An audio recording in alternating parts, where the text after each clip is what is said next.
ये NCERT class 6 गणित प्रकाश के चैप्टर 6 पर बनाए गए वीडियो का 10वां पार्ट है।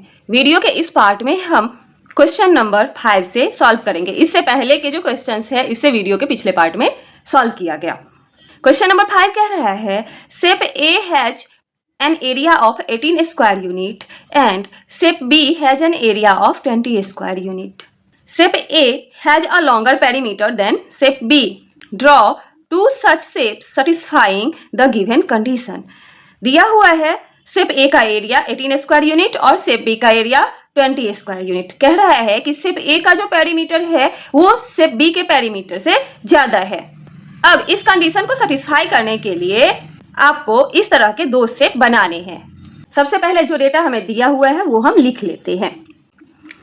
Area of shape A equals to 18 square unit, ठीक है, और area of shape B equals to 20 square unit. अब शेप ए का पॉसिबल डायमेंशंस क्या क्या हो सकता है? Possible sides of shape A equals to, ये जो 18 है इसका हम क्या करेंगे? मल्टीप्लिकेशन मेथड से फैक्टराइजेशन कर लेंगे। क्या क्या हो सकता है? 18 मल्टीप्लाई 1, उसके बाद 9 मल्टीप्लाई 2, 6 मल्टीप्लाई 3, ठीक है। ऐसे ही possible sides of shape B equals to 20 को ऐसे ही हम फैक्टराइज कर लेंगे। क्या क्या हो सकता है? 20 मल्टीप्लाई 1, उसके बाद 10 मल्टीप्लाई 2, उसके बाद 5 मल्टीप्लाई 4। आपसे कह रहा है कि शेप ए का जो पेरीमीटर है वो शेप बी के पेरीमीटर से ज्यादा है। तो अगर हम इसको और इस डायमेंशन को कंसीडर करते हैं तो शेप ए का पेरीमीटर क्या हो जाएगा? 18 प्लस 18 प्लस 1 प्लस 1, तो 36 प्लस 2 38। और अगर इसका हम कंसीडर करते हैं तो 20 प्लस 20 प्लस 1 प्लस 1, तो ये हो जाएगा 40 प्लस 2 42। इस केस में शेप बी का ही ज्यादा हो रहा है। अब इसको और इसको अगर हम कंसीडर करते हैं तो 9 प्लस 9 प्लस 2 प्लस 2, तो 9 प्लस 9 18 प्लस 4 22 हो रहा है, और इस केस में हो रहा है 10 प्लस 10 प्लस 2 प्लस 2 मतलब 24 हो रहा है। तो भी शेप बी का ही ज्यादा है, तो ये भी सेटिस्फाई नहीं कर रहा है। अब अगले को हम देखते हैं 6 प्लस 6 प्लस 3 प्लस 3, तो 6 6 12 प्लस 6 18, और इस केस में 5 प्लस 5 10 प्लस 4 प्लस 4 8, दोनों केस में 18 हो रहा है। तो ये भी कंडीशन सेटिस्फाई नहीं कर रहा है क्योंकि इक्वल नहीं होना चाहिए, शेप ए का पेरीमीटर ज्यादा है। अब हम अगर 9 इंटू 2 इसका अगर हम ये डायमेंशन लेकर के पेरीमीटर निकाल रहे हैं तो कितना आ रहा है? 22।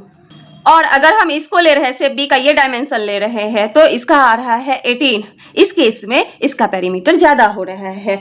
तो two such shapes satisfying the given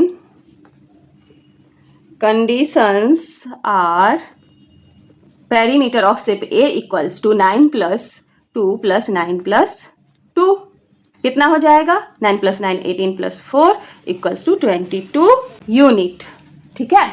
अब पेरीमीटर ऑफ शेप B, तो 5 plus 4 plus 5 plus 4 10 plus 8 equals to 18 unit. अब ये जो कंडीशन दिया हुआ है उसको सेटिस्फाई कर रहा है, तो इस पे बेस्ड हम क्या करेंगे? शेप ड्रॉ कर लेंगे। शेप ए का फिगर ऐसे, ये 2 यूनिट विथ और लेंथ जो है ये 9 यूनिट्स। ये शेप ए है। अब शेप बी का डायमेंशन कितना कितना है? 5 और 4 का, तो विथ हमेशा छोटा होता है।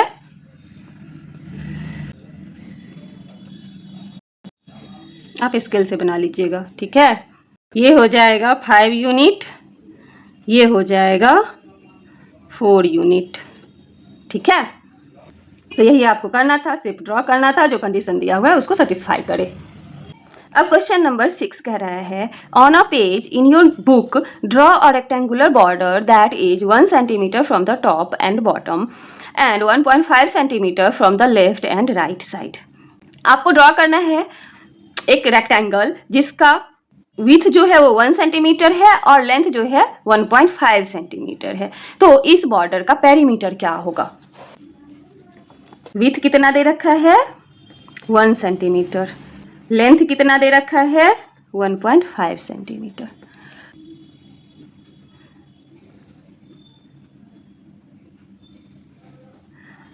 कुछ इस तरह का फिगर बनेगा, 1.5 सेंटीमीटर, ये 1 सेंटीमीटर। अब आपको ये जो बॉर्डर है इसका पेरीमीटर निकालना है। तो पेरीमीटर ऑफ बॉर्डर, रेक्टेंगल का पेरीमीटर क्या होता है? 2 मल्टीप्लाई एल प्लस बी। तो 2 मल्टीप्लाई एल, यहाँ पे 1.5 है और बी कितना है? 1 है। ठीक है, 2 मल्टीप्लाई, इसको प्लस करेंगे तो आएगा 2.5, मल्टीप्लाई करेंगे तो 5 आएगा, 5 सेंटीमीटर। तो बॉर्डर का लेंथ कितना आया? 5 सेंटीमीटर। अब अगला क्वेश्चन है, draw a rectangle of size 12 units multiply 8 units. एक रेक्टेंगल आपको ड्रॉ करना है जिसका डायमेंशन दिया हुआ है 12 मल्टीप्लाई 8। ठीक है, draw another rectangle inside it. इसके अंदर आपको एक दूसरा रेक्टेंगल ड्रॉ करना है without touching the outer rectangle that occupies exactly half the area. ठीक है, इस तरह से अंदर में रेक्टेंगल ड्रॉ करना है कि वो बाहर वाला जो रेक्टेंगल है उसके बॉर्डर को टच ना करे, और ये जो रेक्टेंगल है इनसाइड वाला वो बाहर वाले रेक्टेंगल के एरिया का हाफ है। तो पहले जो जो चीज दे रखा है डेटा उसे हम लिख लेते हैं। Length of outer rectangle equals to 12 unit. Width कितना है? Width of outer rectangle equals to 8 unit. ठीक है, अब इसका एरिया निकालेंगे। Area equals to L multiply B equals to 12 into 8 equals to 96 square unit. अब कह रहे हैं कि इस रेक्टेंगल के अंदर जो रेक्टेंगल होगा वो इसके एरिया के हाफ होगा।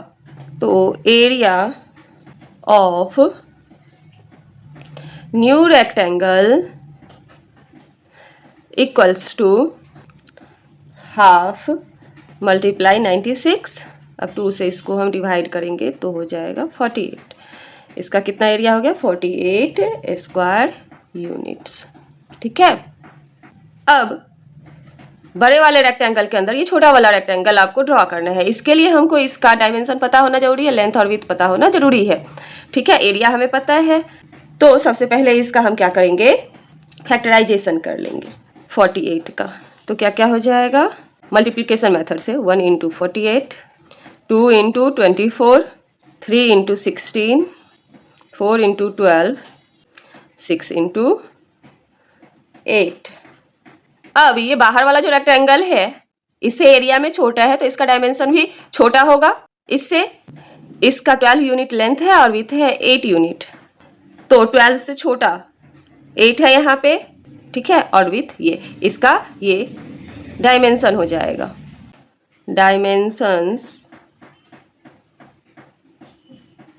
Of new rectangle equals to 6 unit into 8 unit.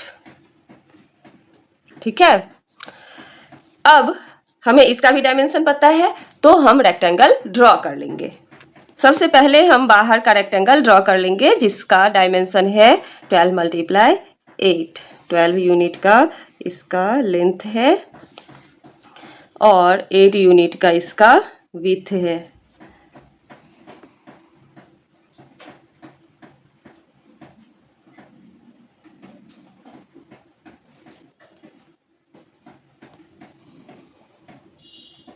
ठीक है, 12 यूनिट है और ये 8 यूनिट है। अंदर वाला जो रेक्टेंगल है उसका डायमेंशन है 8 यूनिट मल्टीप्लाई 6 यूनिट। 8 यूनिट इसका लेंथ है और विड्थ है 6 यूनिट। 6 यूनिट।